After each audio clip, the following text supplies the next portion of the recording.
again, we're here live with Republic Justice, known in live as Shards of Alderaan, here on Darth Hater, and we're going to be bringing you footage of Eternity Vault, discussing Karaga's Palace, Eternity Vault, what else? PvP, tons of things.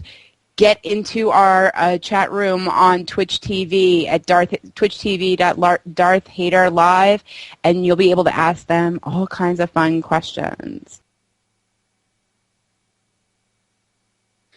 You can see right now the group is using line of sight to break the attack. It looks like the tank is outside of the line of sight just because his absorption and defense are strong enough that he can stay out there and continue to taking damage because he's got strong enough stats and can be healed through it.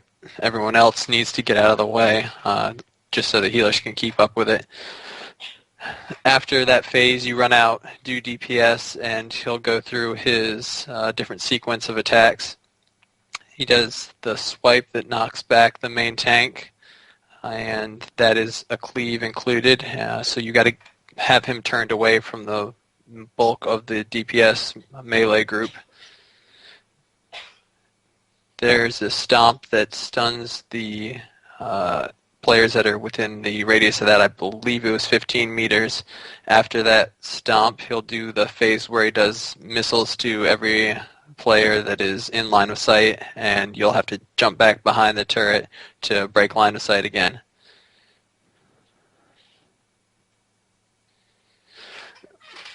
Looks like this group was running a Smuggler Healer along with a Sage Healer and an off-healing Commando with a main tank of a Vanguard, Sentinel DPS, and 2 Jedi Shadow DPS. And Sage DPS. Sage DPS as well. I'm going to go ahead and let Vive chime in. She was actually in this group and explain, if they had any trouble or if this was their first attempt. I believe this was our third attempt against the boss. Unfortunately, we're missing the turret fight. I, for some reason, only had half of the very end of our last attempt on the turrets recorded. But so this is our third attempt. The first 2 attempts we got to about 10% or so before he enraged and kind of wiped us out. The first time we tried to not do the line of sight at the end, and that really owned us pretty quick. So unfortunately, we had to do this line of sight tactic in order to succeed in bringing down the boss. I'd like to point out that this is actually a bugged fight. The devs confirmed it on the forums. The last part, he was doing enraged level damage when he wasn't supposed to be during the missile attacks, so that's why we have to exploit this really and hide behind the pillar to kill it. And do take note there was an additional attack he did during that phase where everyone will be targeted randomly with a missile strike that the red icon shows up on the ground, and you just move out of it and avoid the damage that way.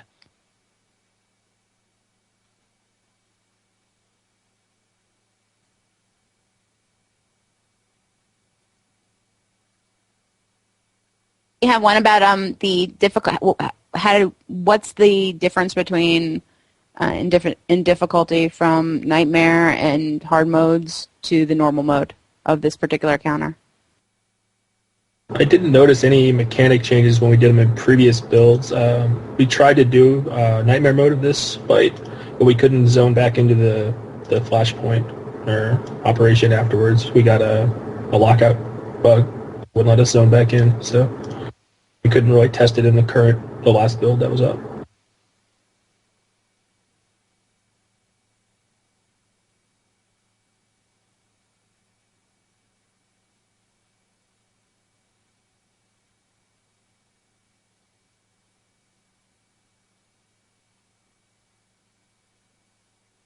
In previous builds, it was just a flat 10% damage and health increase or something. I think it was something similar to that.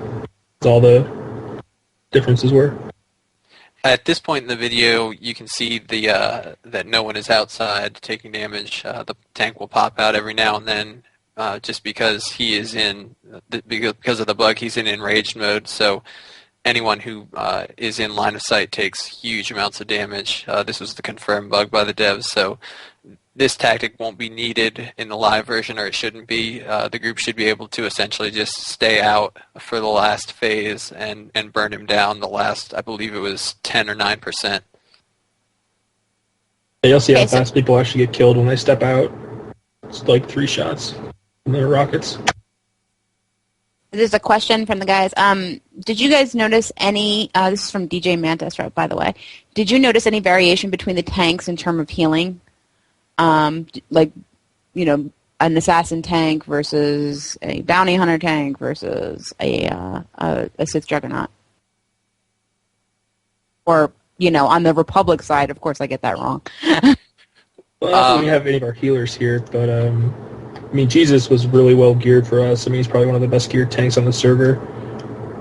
I guess CJ could tell that Shea was in his group when he did this.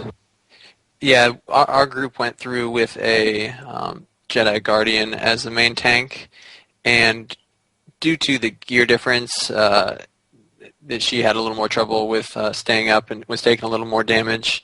This is the only fight, this fight and the precursor to the turrets are the only fights that damage was really a problem. The healers had no problems besides keeping them up through this missile attack that we're in right now, and then the turrets before this. The aggro generation was a little different as well.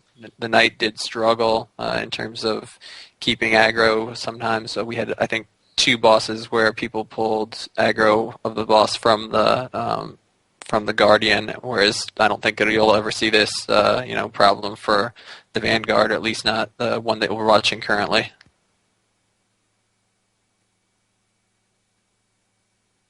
So how does the loot distribution work? I know there's like tokens and such, and there's the 3 different tiers. Can someone explain how that works?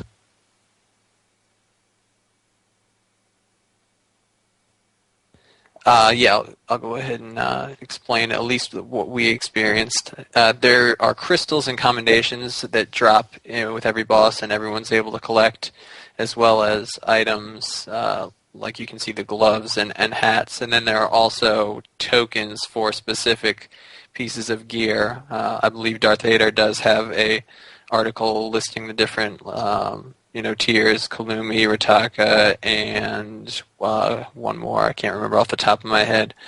Chinese. Chinese. Yeah, Chinese.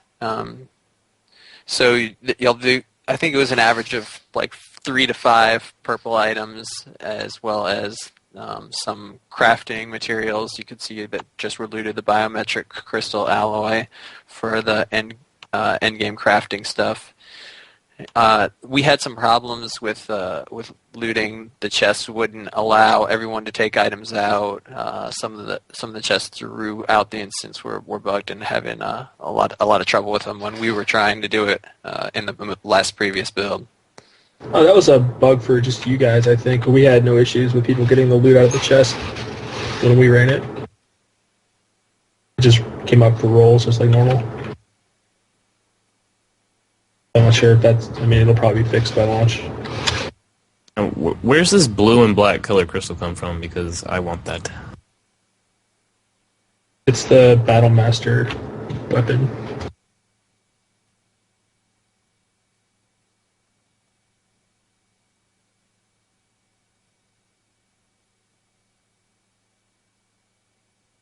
Yeah, I think it's Garge. He's in the. Well, I don't know if you hear in the sound's probably off in the video, but he introduces himself when he's stomping around there, and he sounds really epic. Just a quick note: this is currently the boss for the weekly quest for this raid. You don't have to go past him to get the weekly done. I assume that'll change come release, though. Different bosses. Yeah, wouldn't you figure it would work like Warcrafts where they give you a random boss in a random dungeon? I would assume so, but there's only like the 2 bosses or 2 dungeons out right now, so It's been garbage for every week that we've had access to it. So.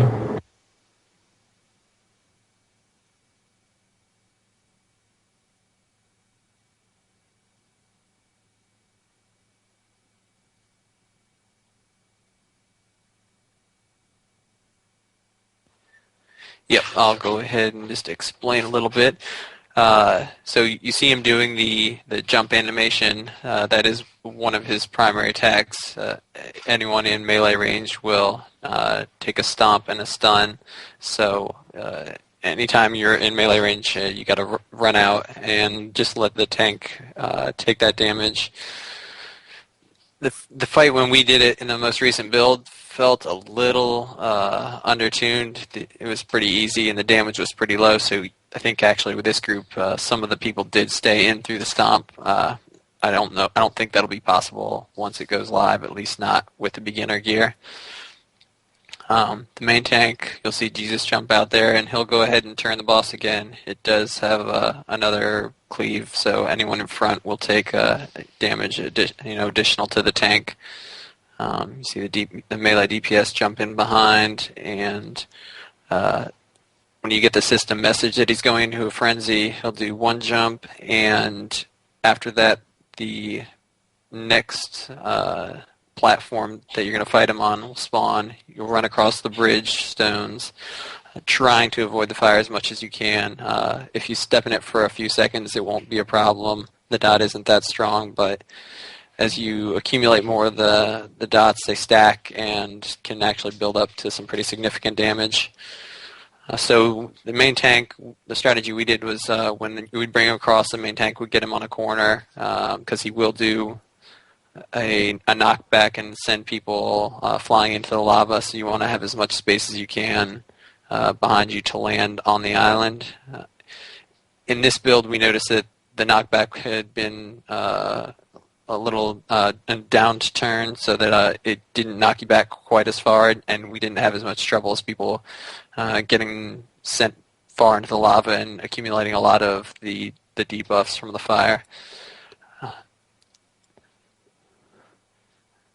Actually, had a bug happen to me right here when I leaped back in on this. I fell into the floor. I couldn't move, and I died to the lava dot. Yeah, that I've noticed that one of the skills that is still significantly buggy is the leap for Sentinel and Guardian, and you can always end up in different places. So there was the next frenzy, and you see the group moving across the stones again.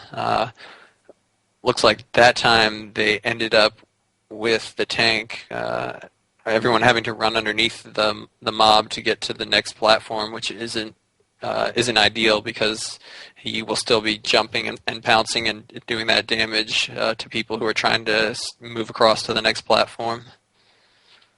Ideally, you'd want to tank him at the current bridge because they won't spawn there. It'll spawn somewhere else, so you won't have to run underneath him.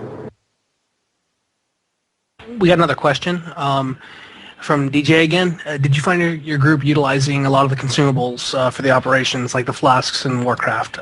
I mean, I was an alchemist in WoW, and all I did all day long was make pots, elixirs, and flasks for my guild. How are you guys faring with that? I could see it in a hard mode operation. It didn't seem like it was needed in the normal stuff. As long as you were just smart and had decent gear, you didn't need the stat increase really.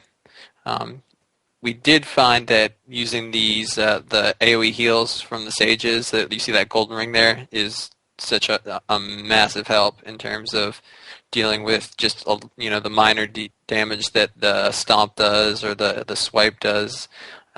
Essentially, anytime you can drop that AoE heal right on the backside or in the middle of the mob, you want to do that because it'll heal the tank and your DPS characters as well. I'd also like to add that crafting was rather bugged for a lot of the previous carried over characters from the previous builds. So, like, a lot of our biochemists couldn't actually craft anything. I know Rookie was having issues with his. Yeah, we also had a problem too in the first part of the most recent build where the mailbox and stuff was down and the GTN was down for like almost 2 weeks. And so that really kind of nerfed everybody's ability to level up their crafting as well because it was really difficult to get mats.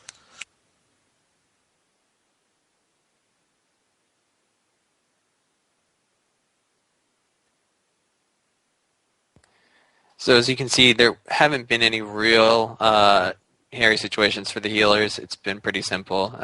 When we completed this fight, both groups thought, that it was a little easy at this point.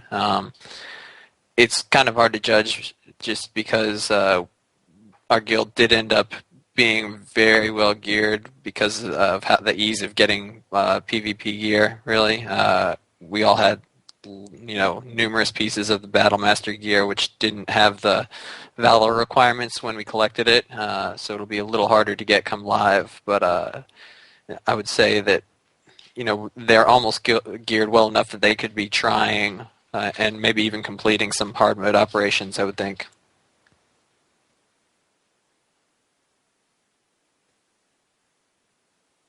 I believe this group this is your first attempt, right, Viv?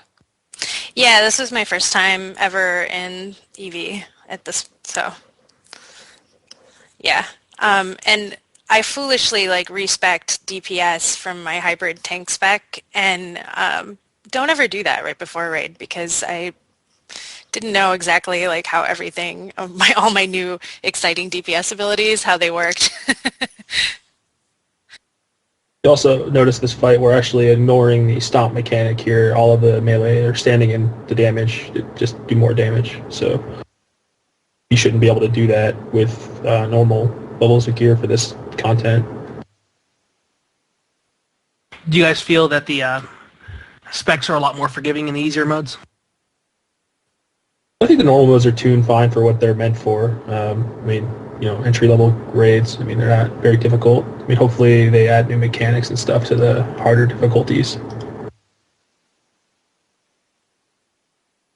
So yeah, this was a number of people in the group's first time actually even doing the fight, so the mechanics aren't real complex if you're used to playing, standard MMO games. And, they downed him pretty easily. There was never any point through watching that video that they were in any kind of trouble that I noticed. Basically, you're saying in normal modes as they stand, you can get away with my little brother did my talents while I was AFK in the bathroom spec. Yeah, the only problem that you run into, and probably the hardest fight in this instance, was the first little battle with the two turrets. I don't know if it was tuned correctly because the tanks were taking massive damage, and the aggro range was so large that you couldn't essentially get to the mobs until one or two characters in your group were already dead. Not to mention on top of that, we would have tons of people being disconnected to start this fight. And actually, I was with this group myself and was disconnected and at the back of a 45-minute queue, so I obviously didn't finish with this group. Yeah, that's actually how I ended up in the raid, so thanks CJ for the queue.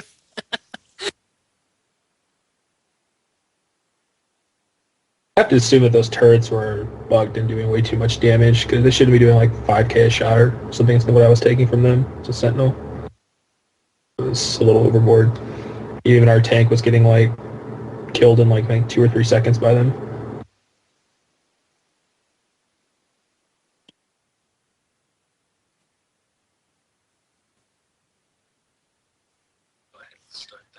Yeah, I'm not actually sure what the name of this encounter is actually called, so I just called them the puzzle pylons. And but if someone knows what the actual name of this is, I would be happy to change the name of.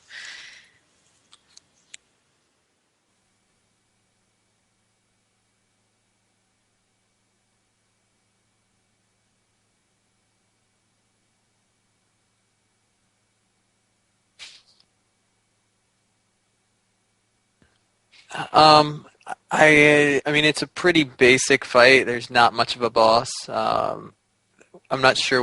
Let me see how they split their groups up for this. there was a couple of people were in here for this. Verith or Vivi, do you guys want to talk about how you guys decided to split your groups? We split it with, we only had the one tank, Jesus, so he had to go to one side, and we had Bevy tank our side. She put on some tank gear and put on her tank stance. So we split like one healer each side and then 2 DPS to each side. You'll see we actually wipe on this first attempt. Unless I think she cut the video maybe, but Yeah, we wiped on the first attempt. Well, mainly because we weren't really tanking on our side, and so then for this is the second attempt, and now I'm gonna play tank, which is exciting. I think this is probably the most difficult fight in here overall. I mean, the mobs, the normal mobs will chain stun and CCU, and it's a little buggy with the aggro of the mobs as well. They'll like rubber band around, so you can't hit them consistently as a melee. And we actually had one mob that almost caused a wipe on this attempt run off to the other side of the room, towards the other group. They got healing aggro on it. Yeah, it was really. This was one of the things that made me kick myself for respecking DPS, because I lost my force pull, so I would have been able to actually pull that mob back to me, and it ran off to the other side, so it was kind of sad. But we managed to make it through. This is like more of like I feel like it's an endurance fight. Like you're spending all of your time, kind of fighting off waves of mobs while you're trying to figure out this puzzle thing. And it's not like just one boss that you're focusing on. There's like kind of a lot of things going on, and you have to split up your group. And I enjoyed this fight. I thought this was fun. I think our side actually got, I mean, I'm not sure exactly the mechanics of this fight, how they work, but like the other side, the North Totem got overwhelmed with mobs when our side didn't get like any at all. I'm not quite sure why it was working like that or what caused the mobs to spawn. As you'll see, like we have a lot of extra time during this fight to just stand around while the other side is getting multiple mob spawns. And so the real basis of the fight is the two groups will split up and rotate the icons on the pylon that you see there, so that the center row matches up with the icons to either side of it. You see the message there where one side of the pylons are correctly, and then it'll be waiting for the other. So the groups alternate back and forth, matching up their icons, and once you have the right icon there, it'll lock in, and you'll go to the next row. So, like I said, it's kind of an endurance fight. You rotate it, and the mobs seem to spawn on a timer. There's no, like it's not when they spawn when you interact with them or anything. It just over time, more and more of the mobs will spawn. There are some difficulty to it if the groups are built correctly in terms of having one tank and one healer and 2 DPS. It isn't that hard. I know I was the shadow tank for our second group, so I was the off tank or whatever, and I was a little more tank geared, I think, than Vivi is, so we didn't have any real problem at all when we did it, and were able to complete it, I think, on our first attempt. Yeah, I think definitely of like all the people in this raid, I probably have the worst set of gear. I think this is, somebody asked about tanks earlier, this is a good way to show how good shadow tanks really are, because they can do really good DPS and then switch to a tank stance really easily, and, tank, like, CJ does really good damage and still able to tank really well on his side, even, so you don't have to run one tank in a raid, like an actual tank. I think it's the place of a shadow. Never actually had a main tank, but...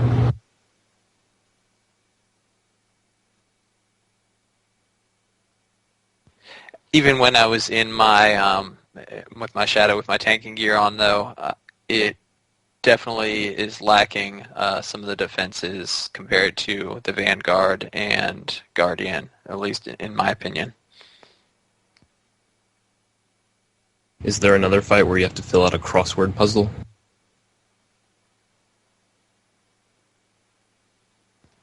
Scrabble and Parcheesi, I think, is the next one.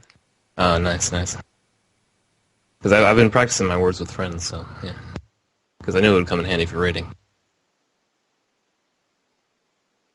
Just trying to figure out which one of the buttons is the triple letter score. Just remember, Tatooine is I-N-E, not N-I-E.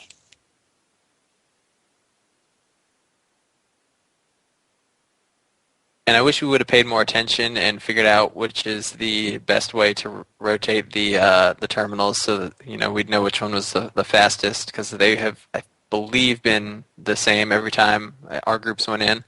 So I think it was rotate left for the first one, rotate right for the second, rotate right for the third, and rotate left for the fourth. It was the fastest way to do it, but don't quote me on that.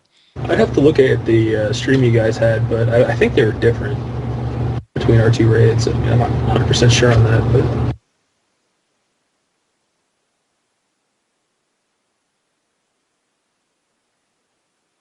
Ming is telling me that they were the same even before, so they haven't changed. He's over here shaking his head.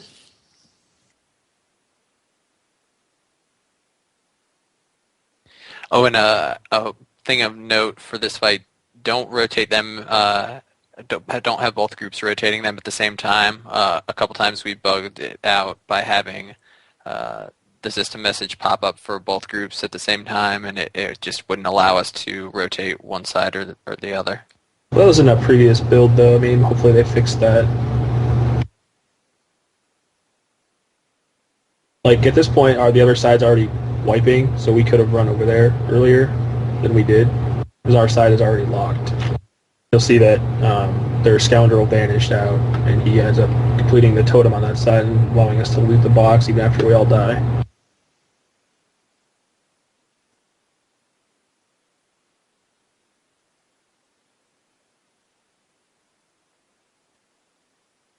I think we're getting to the point where we all die here. So there's the mob that we lost that went to the other side, and it's wiped the other side of the group, I think, at this point. So now it's our turn. Yeah, Teddy's over there. He's turning the totem right now. They hear we'll hear us telling him to do it.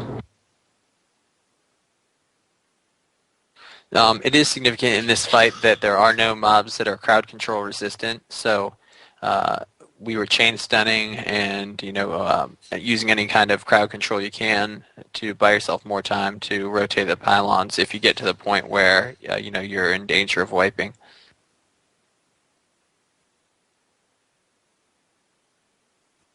How did you guys fare with the bugs with the raid frames not displaying health properly at all times? I wasn't watching my raid frames very much, since I'm not a healer, but none of the healers really complained about it in the operations. I think that bug only happened in war zones for the most part. I had it happen to me in Flashpoint, so it wasn't very fun. Like I said, I'm not a healer. I didn't really watch the raid frames all that much, but I didn't really have any of the healers in our group complain about it while we were in the operation. Yeah, I didn't encounter any problems either in our group. Never had any healers say they're having any trouble tracking people's damage.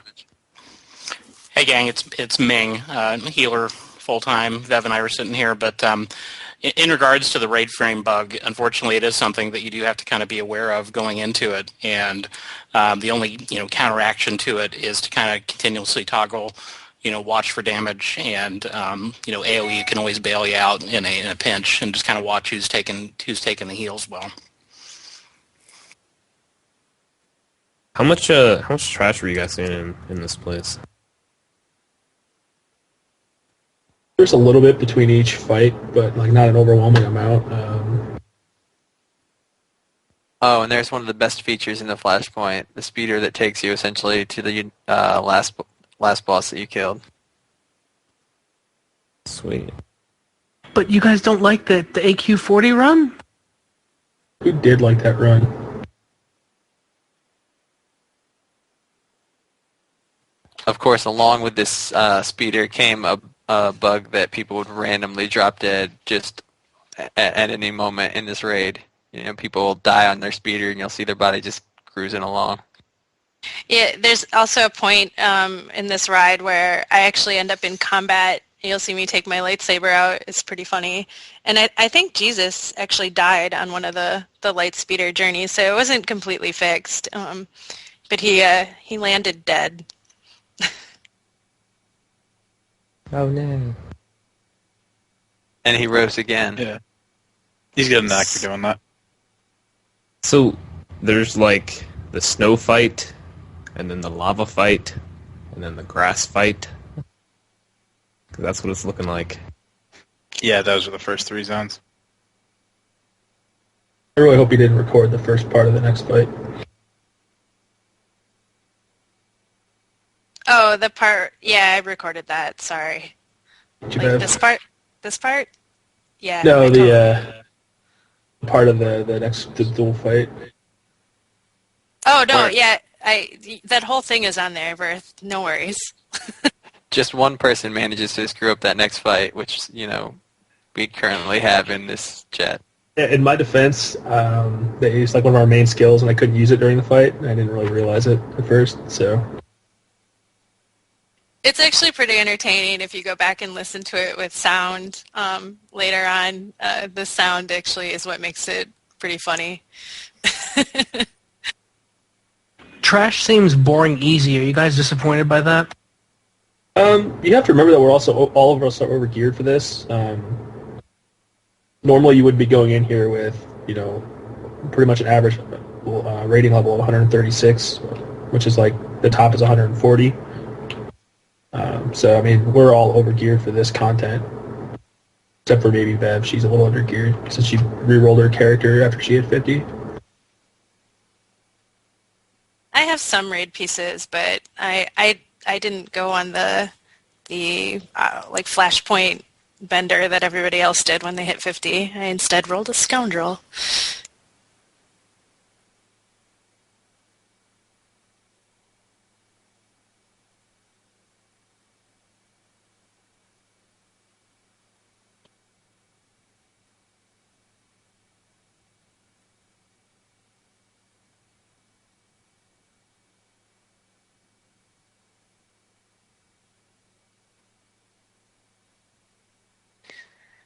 All right, so it starts off here. You see there's 8 mobs that you have to fight. Each of them, we decided it would be easy to mark them for, just purposes of keeping track who's is who.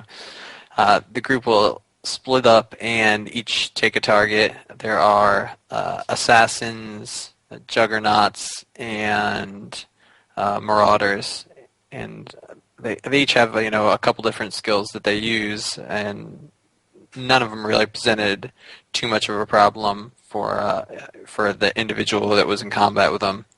When I say individual, that is essentially the whole basis of the fight is it's a one-on-one combat for everyone.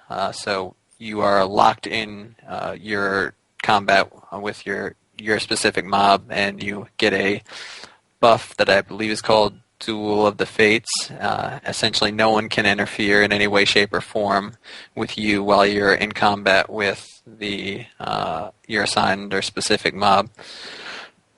I think that for this group, the healers. How did you guys decide to split up the healers?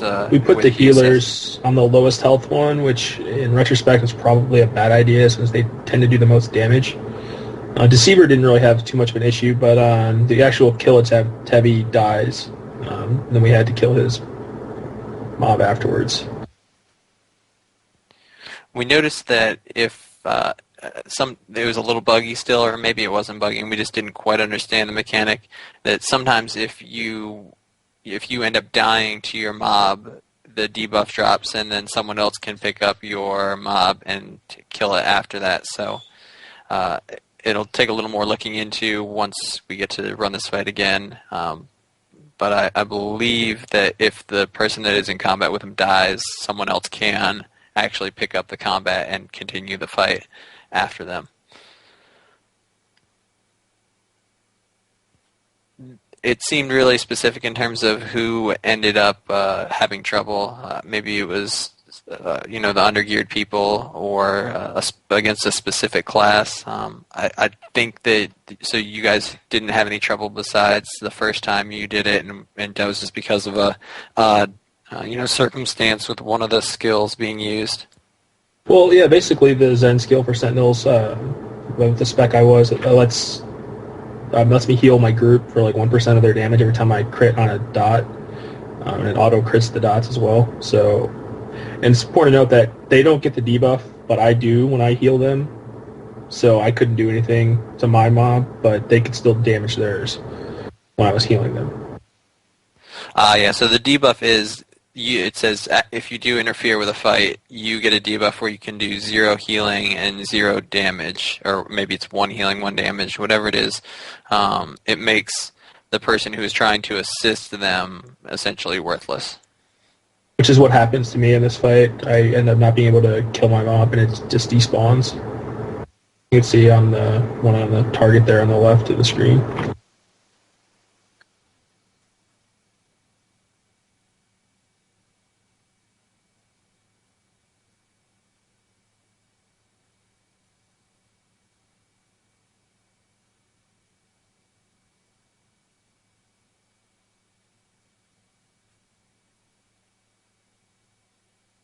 I think so. I mean, they really need to add more mechanics and stuff for the harder difficulty levels to make it actually shine for the hardcore crowd. Because if it's just an added extra health and damage, it's not going to really be. It's just more of a gear check at that point, more than anything else. So if they add, go ahead. Well, if they add more mechanics and stuff to actually make the fights more difficult instead of just adding on health, I mean, yeah, I mean, I think it'd be fine. I just don't know if they're going to end up doing that or not. They'd almost have to, wouldn't they? I mean, like, otherwise it's going to be terribly boring and nobody's going to take part in it. Who knows what BioWare is going to do, but I mean, that's really the only thing I can think of that'll keep the hardcore crowd going is if the added difficulties actually make the fights more interesting instead of just the same thing. Yeah. With this current iteration, there's really no need for the hard and nightmare modes because the only reason to do them is you've already got the lower gear. There's no real draw to do them other than gear itself. This is my favorite part here because now we're all starting to gather around Verth here. And his mob's starting to enrage. In my defense, I don't actually die, so...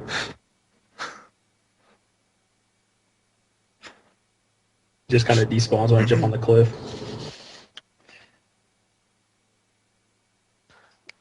And that, for all intents and purposes, is a failed attempt at the boss. Yeah, I got a lot of... It wasn't very fun for me.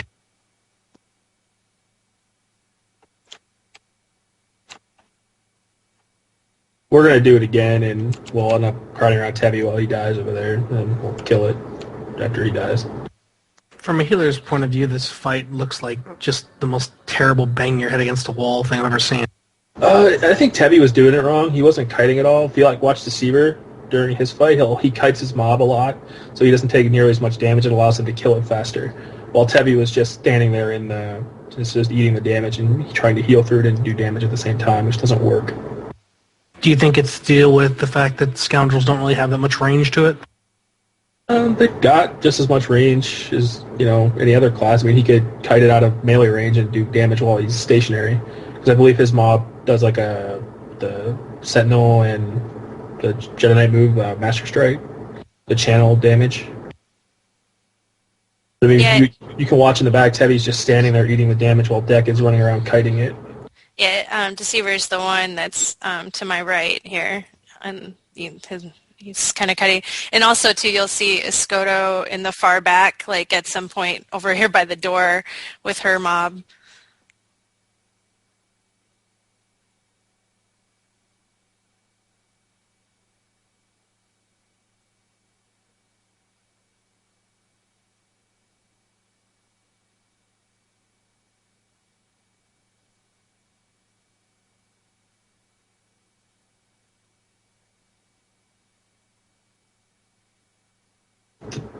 There's one for each class, I think. There's the Juggernaut, there's like the Marauder, Assassin. I don't think there's like a Sage or Sorcerer mob, but...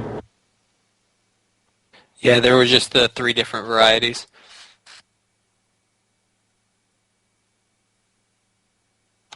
No, they all have different amounts of health. Like the ones we put the healers on had around like 28k health, and the one I was killing there on the left had about 70k, and the one Bev's killing has 50, I think. Yeah, mine had about 50. So we put the classes that did higher damage on the higher health mobs, but the higher health mobs also do less damage to you, so.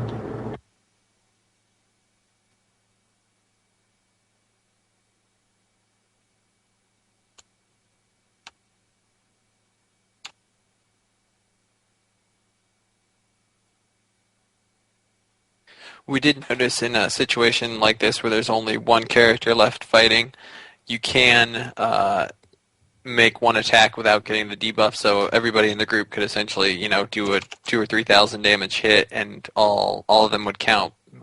They would only receive the debuff after the actual attack, or someone could throw like a big heal on the player who's still in combat and not have that debuff take effect until afterwards.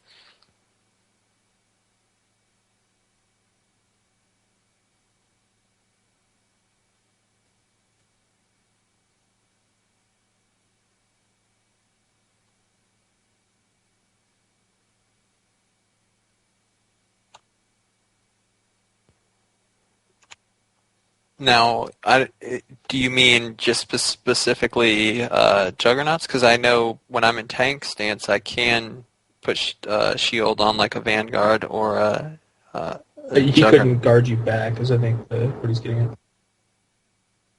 Ah, gotcha. Yeah.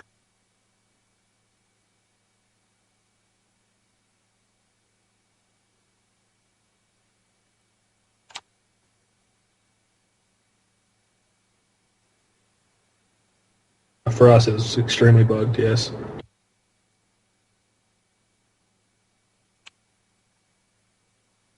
Here is. You can skip to the last quarter of the video. The first is just us explaining it. Yeah, the first part is the explaining, and then there's some dancing, so you might want to skip ahead a little bit, unless you guys really want to watch the dancing. TJ could just explain it on the stream. It's probably just easier that way. Clearly you guys haven't seen the Darth Vader dance party.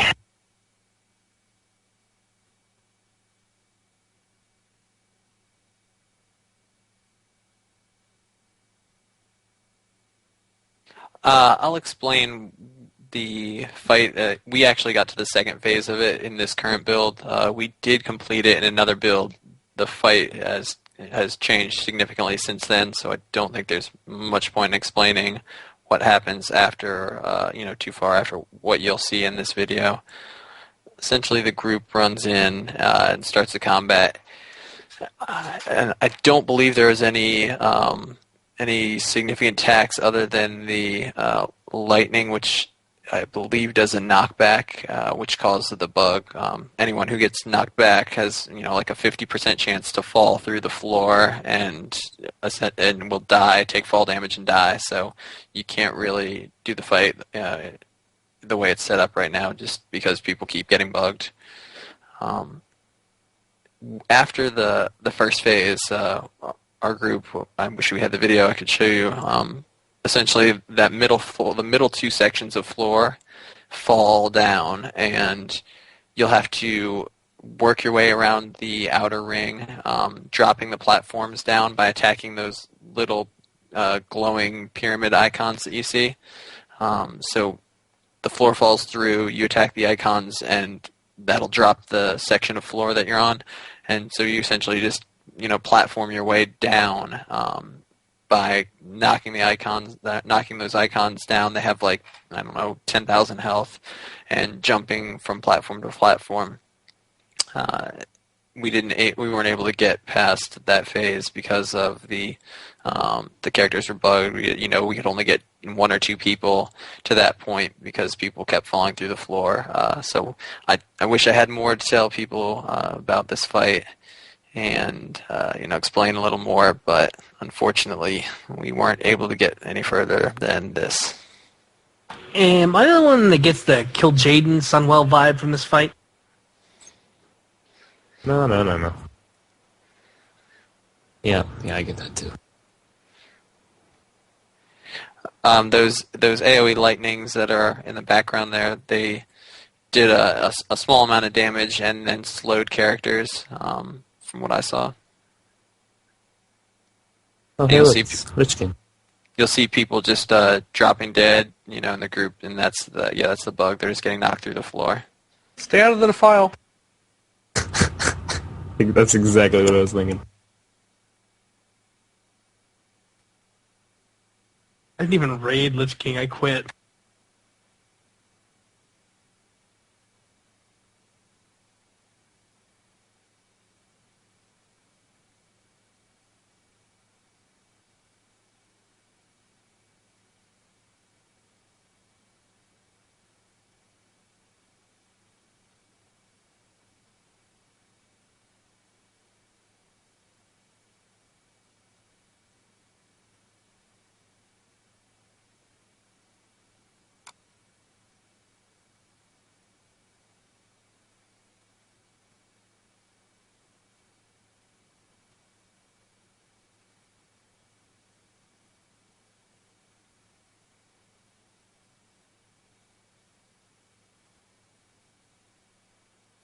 Of course, you'd show yourself just owning in Hutball.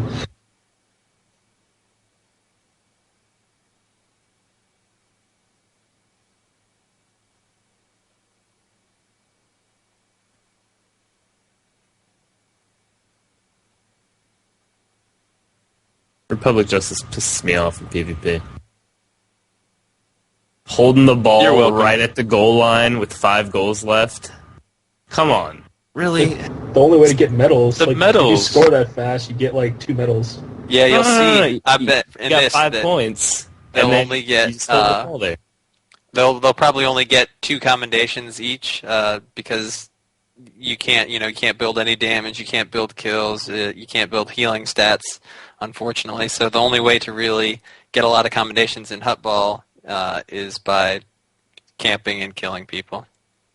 It's probably the problem with PvP in general right now is that there's no incentive to actually do the objectives because you get all the commendations and stuff from killing stuff and doing damage, healing, whatnot. Like where you see Nyan running the ball, he doesn't actually get any comms for doing that.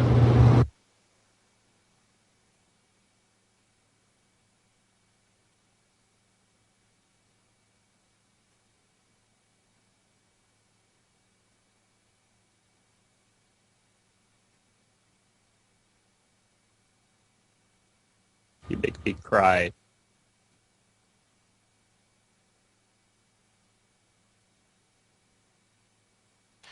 Yeah, I agree with Nyan too.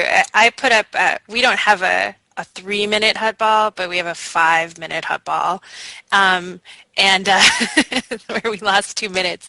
But I mean, that was kind of the comment I put on my video that I uploaded, was just that I don't think, if you're going to end a game quickly, you should, a game where you're scoring points, you should get more, commendations for that.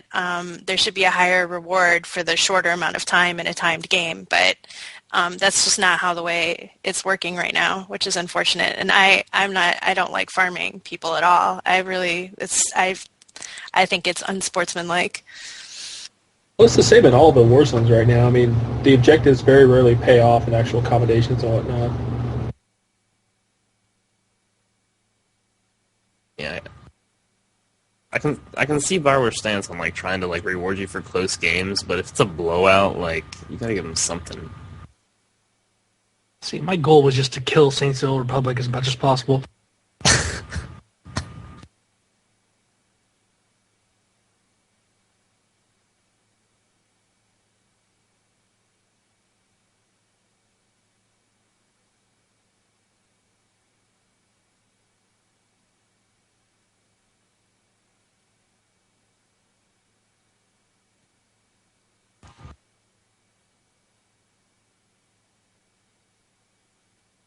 Yeah, I take it you didn't have to fight Zaris, really, so... Consulars knocking me off the platforms in Hutball every 3 seconds. It's ridiculous.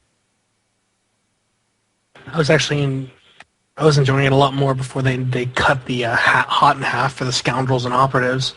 And then you can't manage the hots at all on the UI. think a really well-played operative is really scary.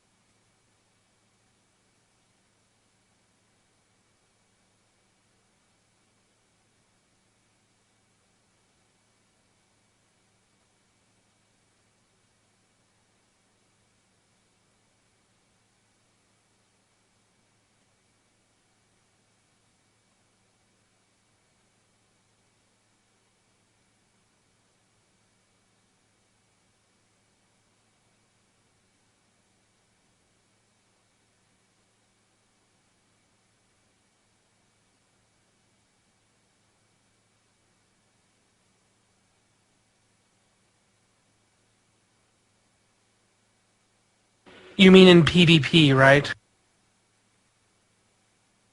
Yeah, don't thank don't give mouth breathers like the hope. I can do whatever I want, stick anywhere I want to, and be viable in PvE. Hi, I'm a special snowflake.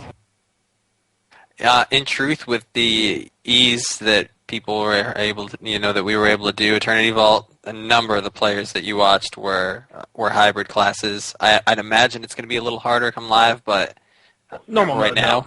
It's to be expected. Yeah. Normal mode. You can be untalented in Warcraft and do their normal mode raids.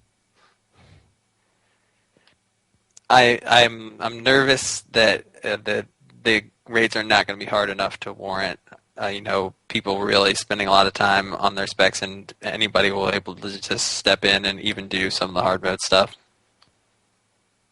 Yeah, currently the way it is with specs, it's just going to be for world first, if that's a big thing.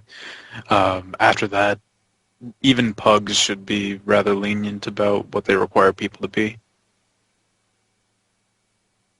That's it.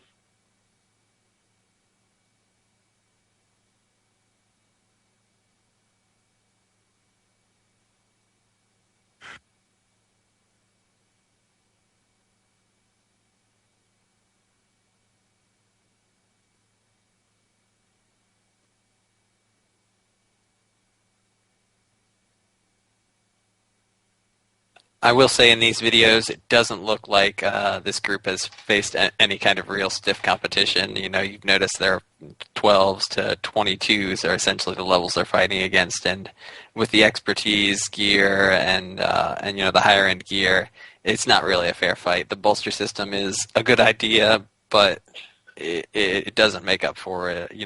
Players who've been playing for a long time with, who are well equipped and know what they're doing. It just isn't quite a big enough gap changing system, I don't think.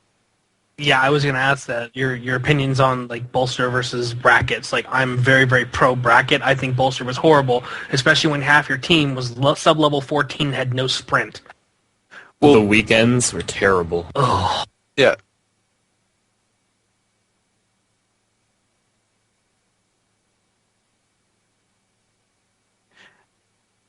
Weak. And I'm actually going to disagree because there are actually soft brackets in the game. With the weekends overflowing the sub 20 range, you didn't really see it. But when it was just the normal testers who had a fairly standard bell curve of levels going, you didn't really see the 10 versus 50. You mostly got balanced levels games, and it was only off times that you saw the horribly lopsided games. So there are soft brackets, and to balance between those soft brackets, Bolster does its job extremely well. But we didn't have any problems finding other pre-mates to fight. I mean, I'd say about 80% of our games were against other pre-mates. Like Evan Lore, Brutality. Granted, they weren't very good for the most part, but they were still pre-mates. Ooh! Yeah, Wow. typically I just saw against It's going other down. players. Brutality put up a fight, but I mean, a lot of their players didn't actually play the objectives. They just killed stuff.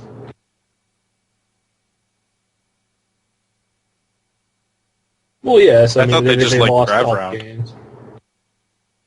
Tracer, missile.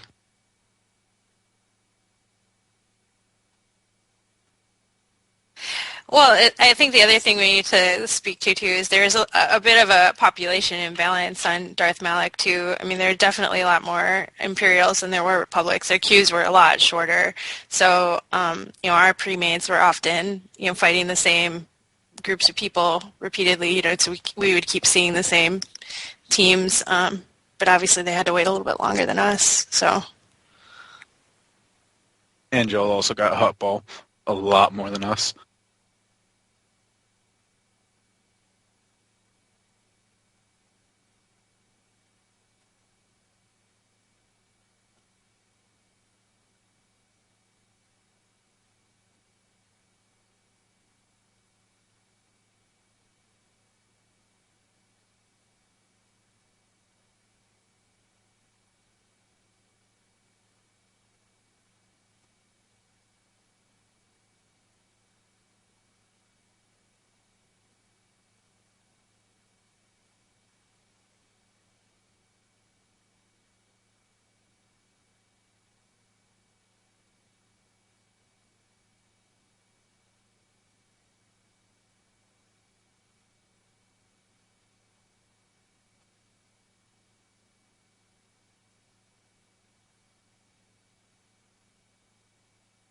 I think they'd be better off just having like a level 50 bracket and then just putting everybody else in with bolster like 10 to 49. I mean, because it's only really imbalanced at 50 when you have gear.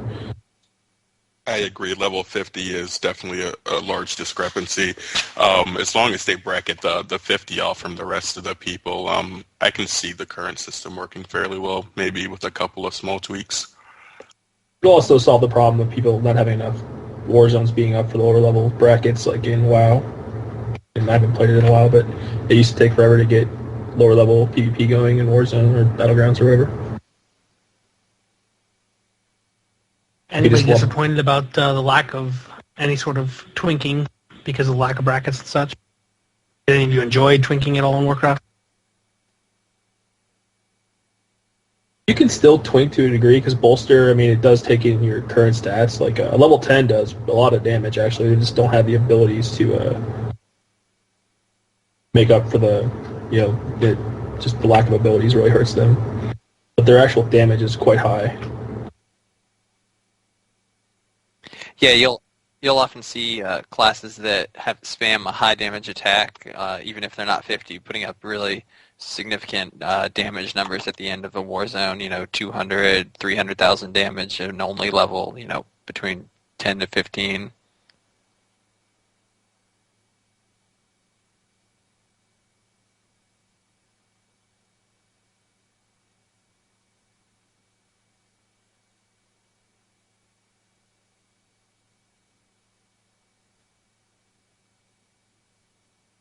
I just wanted to know if you guys wanted to touch on Karaga's Palace real quick before we left. Sure. Because I think that's the one thing that I don't think people have heard about. Have you guys heard about Karaga's Palace? There's this guy in there. He drops helms. Go. The fight we did, we tried a 16-man version of it right before the end of the beta, and it was, I think it was bugged or something because you couldn't actually tank the boss. He just randomly turned around and hit people.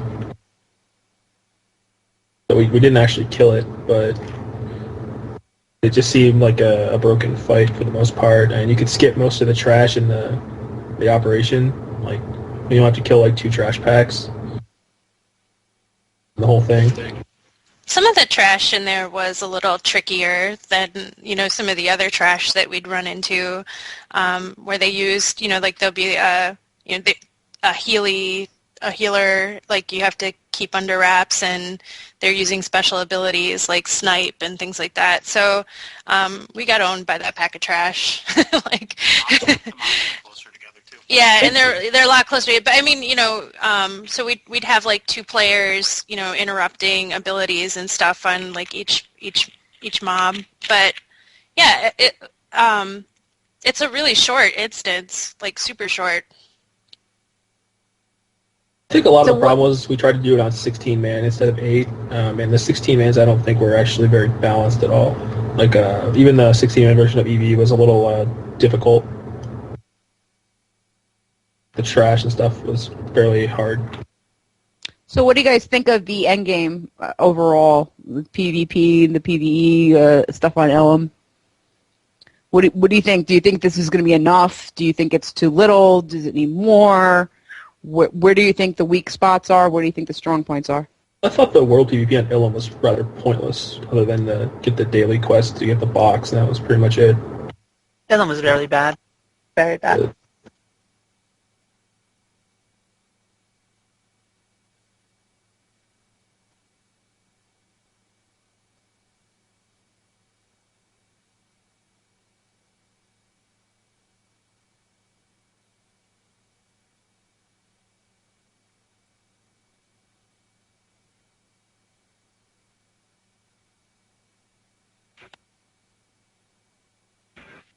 Ban companions from the Ilum Battleground, please. Nonsensical. I know a lot of, I'll speak for a lot of the people here, and saying that PvP endgame needs to have some point to it. Taking Ilum means nothing, essentially. You'll be able to go in and convert all their bases and the different capture points, and 5 minutes later, the Imperials can take them right back, and nothing changes when that happens. There's no real reason to do any of it, unfortunately. In the latest build, there's no incentive to actually doing any of it other than the quest to get the Battle Master box. That was pretty much the only reason to actually go out there. There was nothing for killing people out there or anything. It was pointless. Yeah, I would agree that of all the things that they need to work on for the PvP pieces is the incentivization would be the word I would use, is because it like the way the reward systems work, it doesn't really incentivize you to kill, to have an epic battle out there. It's more like, let's just kill our 3 people and go, like turn in for a box, and that's not a good not a good way to do it. I think in the last build that they had up before the beta ended, we couldn't even get credit for killing people anymore. It was only for doing the capture points. So it just pretty much made everybody run by each other and go capture points and then run back and forth. So, do you think there's like the rewards you're getting, the gear, the itemization, is it scaled? Is it worth the risk, or do you feel like it's a little slightly overpowered, or did you feel like you were doing things and you weren't really getting that much of an upgrade? Well, it's just Ilum wasn't really worth it, other than the daily quest to get the box, which gives you PvP gear. The actual gear was pretty good, actually. I wouldn't want to say it might be a little overpowered, but I mean, it was definitely worth it. It's too easy to get. I agree. Like, even right now, like, as soon as you hit 50, you could probably be fully geared within a week if you have good luck with the boxes. Well, the changes to the Battle Master boxes, it might be a little different now. Well, yeah, but I mean, the champion boxes still get 136 rating gear. Yeah, I agree. 140, so it's not a huge difference. Right. It's a small difference. Thank you all for tuning in. Thanks, Darth Hader, for hosting it.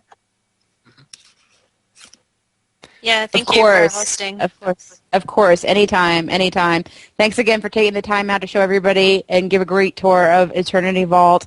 These videos will be available again, so you guys who haven't seen them will be able to see them later on, and you can fast forward and rewind and look at the fights a little bit better and look at the 3-minute hot ball. Thank you again, Republic Justice. Thank you very much from the unnamed Darth Hader guild mates that are here.